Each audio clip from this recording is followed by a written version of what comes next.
Happy birthday to you, happy birthday to you, happy birthday to you. Thank you. ও খাবে না, ঠিক আছে বাদ। বেলা খেয়ে নিচ্ছে তুলে। মায়ের হ্যাপি বার্থডে উপলক্ষে আমরা বেরিয়ে পড়েছি একটু খাওয়া দাওয়া করতে। কিছুক্ষণ রেস্টুরেন্টে গেছিলাম একটু সন্ধ্যের খাওয়া দাওয়া করতে। ওখানে গিয়েই একটু আমরা সন্ধ্যাটা কাটালাম, খাওয়া দাওয়া করলাম।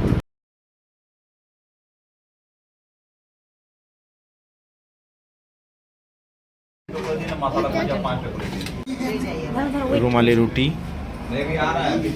বাটার নান, চিকেন ভর্তা।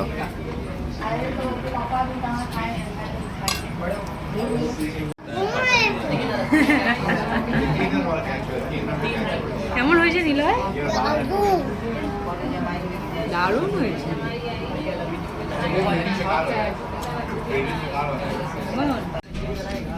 ওইটা